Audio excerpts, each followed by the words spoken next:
Hello friends, स्वागत है आपका एक बार फिर से सोशल फ्रेंड के आपके अपने यूट्यूब चैनल पर। और आज की जो हमारी क्लास है उसका 24th डे है। 24th चैप्टर आज हम स्टडी करेंगे। और आज की जो क्लास होगी हमारी, टुडे क्लास जो होगी हमारी, वो होगी हमारी फ्यूचर परफेक्ट टेंस की। तो फ्यूचर परफेक्ट टेंस को हम पढ़ेंगे आज।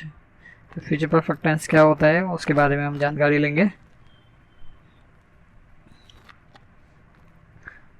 तो फ्यूचर परफेक्ट क्या होता है, फ्यूचर परफेक्ट देख लेते हैं कि जैसा कि हम सारे टेंसेस में देखते आ रहे हैं कि हर टेंस में हमारे 4 प्रकार के सेंटेंसेस होते हैं। तो फ्यूचर परफेक्ट में भी हमारे 4 प्रकार के सेंटेंसेस बनेंगे। पहला हमारा अफर्मेटिव सेंटेंस बनेगा,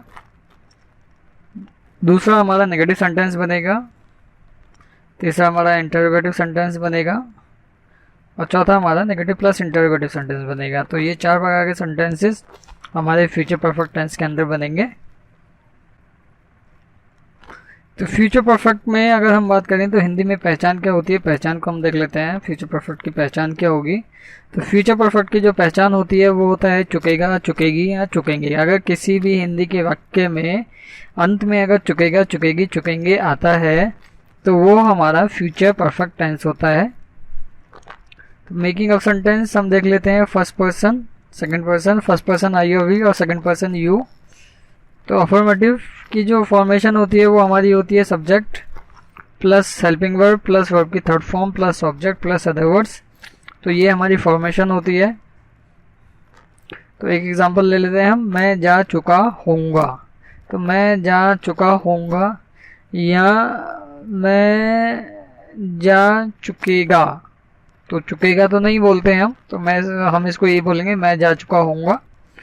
तो मैं जा चुका होऊंगा मतलब आई शैल हैव गॉन। तो आई शैल हैव गॉन को अगर हम देखें तो आई हमारा सब्जेक्ट हो जाता है, शैल हैव हमारी हेल्पिंग वर्ब हो जाती है और गॉन हमारी वर्ब की थर्ड फॉर्म हो जाती है। इसी प्रकार से अगर हम नेगेटिव को देखें तो नेगेटिव का क्या बनेगा, इसमें और नेगेटिव सेंटेंस बनता है हमारा subject plus helping verb plus not plus verb की third form plus object plus other words. तो ये हमारा बनता है मैं नहीं जा चुका होऊंगा। तो मैं नहीं जा चुका होऊंगा मतलब आई शैल नॉट हैव गॉन। तो आई शैल नॉट हैव गॉन क्यों होता है, आई हमारा सब्जेक्ट हो जाता है, शैल हमारी हेल्पिंग वर्ब हो जाएगी, बीच में हमने नॉट लगाया है, उसके बाद हमारा गॉन आ गया है वर्ब की थर्ड फॉर्म। उसके बाद अगर हम इंटरोगेटिव देखते हैं तो इंटरोगेटिव में जो हमारा एक कॉमन रूल है, हेल्पिंग वर्ब हमारी पहले आ जाएगी, हेल्पिंग वर्ब हमारी सबसे आगे आ जाएगी, उसके बाद आता है हमारा सब्जेक्ट, उसके बाद आता है हमारा हैव, उसके बाद आती है हमारी वर्ब की थर्ड फॉर्म, उसके बाद आता है हमारा ऑब्जेक्ट, फिर आते हैं हमारे अदर वर्ड्स। तो इस प्रकार से अगर हम यहाँ पर एक एग्जांपल देखें तो वो एग्जांपल हमारा होता है क्या मैं जा चुका होऊंगा। तो क्या मैं जा चुका होऊंगा को अगर हम ट्रांसलेट करते हैं तो ये हमारा हो जाता है शैल आई हैव गॉन। तो शैल आई हैव गॉन क्यों होता है हमारा, क्योंकि शैल हमारी हेल्पिंग वर्ब हो गई, आई हमारा सब्जेक्ट हो गया, हैव क्योंकि परफेक्ट टेंस है और गॉन हमारी वर्ब की थर्ड फॉर्म हो गई। तो इस प्रकार से हमारा इंटरोगेटिव हो जाता है।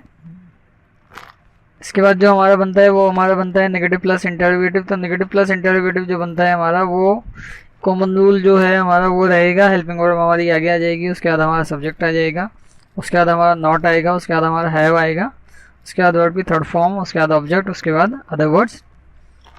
तो इसको अगर हम देखें तो ये हमारा बनता है क्या मैं नहीं जा चुका होऊंगा। क्या मैं नहीं जा चुका होऊंगा को अगर हम देखें तो ये हमारा बनेगा शैल आई नॉट हैव गॉन।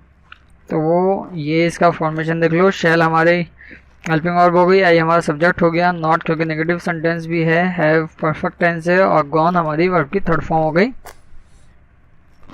इसके बाद हम बात करते हैं थर्ड पर्सन की। थर्ड पर्सन में अगर हमारा ही शी इट अगर एक वचन है तो अफर्मेटिव में क्या होगा, सबसे पहले हमारा सब्जेक्ट आएगा, फिर हम विल हैव लगाएंगे, उसके बाद वर्ब की थर्ड फॉर्म आएगी, उसके बाद ऑब्जेक्ट, उसके बाद अदर वर्ड्स। और इसी को अगर हम बहुवचन के साथ देखें तो बहुवचन में भी अगर हम देखेंगे तो हमारी हेल्पिंग वर्ब कुछ चेंज नहीं होगी, वर्ब में कोई चेंज नहीं होगा, सिर्फ हमारा सब्जेक्ट चेंज होगा, बाकी हमारी फॉर्मेशन सेम रहेगी। तो अफर्मेटिव देखते हैं थर्ड पर्सन में। अफर्मेटिव क्या होता है, subject plus helping verb plus have plus verb की third form plus object plus other words. एक वचन के लिए तो वह जा चुका होगा। तो वह जा चुका होगा मतलब ही विल हैव गॉन, वह जा चुका होगा, ही विल हैव गॉन। तो ही हमारा सब्जेक्ट हो गया, विल हैव हमारी हेल्पिंग वर्ब हो गई और गॉन हमारा वर्ब की थर्ड फॉर्म हो गई। इसी को अगर हम बहुवचन के साथ देखते हैं तो बहुवचन में भी हमारा कुछ चेंज नहीं होगा, बस हमने सब्जेक्ट को चेंज किया है, वे जा चुके होंगे। तो ये हमारा हो गया दे विल हैव गॉन। तो यहाँ पर देखो, यहाँ पर हमने खाली ही लगाया है वह के लिए ही, और बाकी हमारा सब सेम है। और वैसे ही यहाँ पर अगर हम देखें तो यहाँ पे भी विल हैव गॉन है। मतलब क्या है कि इसमें सिंगुलर और प्लूरल का कोई फ़र्क नहीं पड़ता है, बस आपको सब्जेक्ट चेंज करना होता है, बाकी फॉर्मेशन सेम रहेगी। तो दे हमारा सब्जेक्ट हो गया, विल हैव हमारी हेल्पिंग वर्ब हो गई, और गॉन हमारी वर्ब की थर्ड फॉर्म हो गई। उसके बाद अगर हम बात करें नेगेटिव की, तो नेगेटिव में अगर हम देखें तो नेगेटिव में जैसे हम नॉट लगाते हैं हैव से पहले, तो इसमें भी सेम वैसे ही लगाएंगे। सब्जेक्ट, सब्जेक्ट के बाद विल के बाद नॉट, हैव प्लस वर्ब की third form plus subject plus other words. Singular एक वचन सब्जेक्ट के लिए वह नहीं जा चुका होगा, तो वह नहीं जा चुका होगा मतलब he will not have gone. तो अगर हम देखें तो ही हमारा सब्जेक्ट हो गया, और विल हमारी हेल्पिंग वर्ब हो गई, नॉट क्योंकि नेगेटिव सेंटेंस है, हैव क्योंकि परफेक्ट टेंस है, और गॉन हमारी वर्ब की थर्ड फॉर्म है।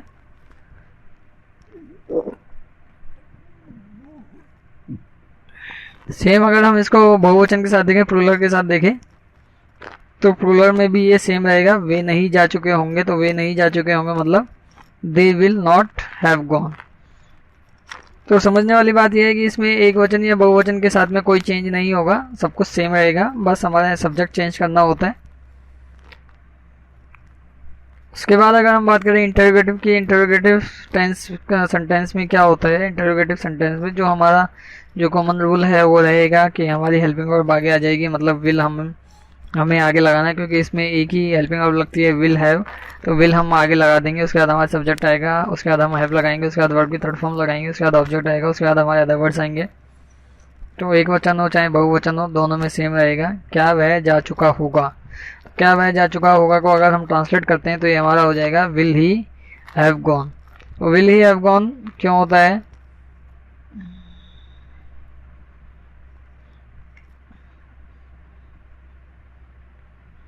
ये थोड़ा सा विल ही हैव गॉन, तो ये हमारा हो जाता है विल ही हैव गॉन। और अगर हम इसी को अगर हम बहुवचन के साथ देखें तो बहुवचन में अगर हम इसको देखेंगे तो विल दे हैव गॉन। तो अगर हम देखेंगे तो फॉर्मेशन सेम है, कोई चेंज नहीं होता है फॉर्मेशन में। तो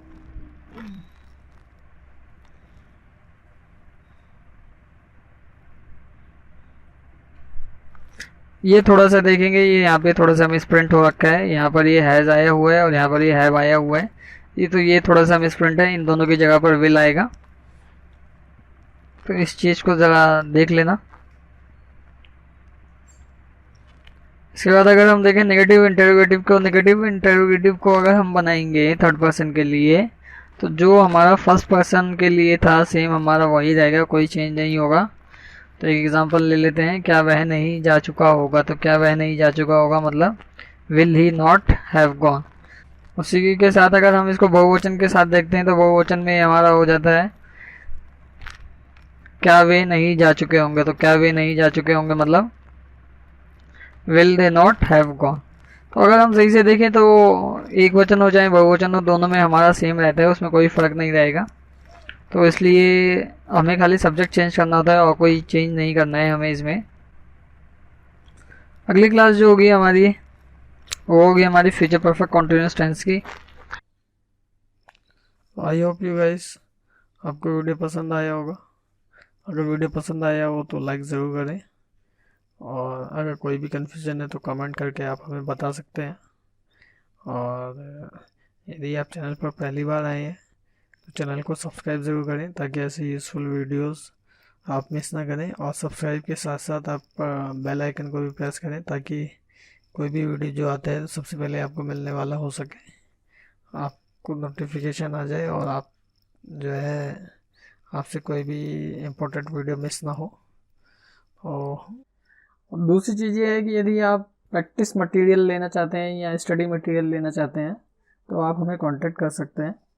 स्टडी मटेरियल और प्रैक्टिकल मटेरियल आपको सॉफ्ट कॉपी में मिल जाएगा, जैसा कि पूरा डिस्प्ले है, पीपीटी है, उसके साथ में हमारा प्रैक्टिकल मटेरियल भी है, प्रैक्टिस मटेरियल भी है। तो यदि आप प्रैक्टिस करना चाहते हैं तो आप हमें कांटेक्ट कर सकते हैं और हम आपको वो प्रैक्टिस मटेरियल दे देंगे। हालांकि वो फ्री नहीं है, प्रैक्टिस मटेरियल चार्जेबल है, स्टडी मटेरियल चार्जेबल है। ये हमारा पीडीएफ फॉर्म में होता है, तो आप यदि आप लेना चाहते हैं तो आप हमें कांटेक्ट कर सकते हैं। तो I hope you guys you enjoy it. Thank you. Have a good day.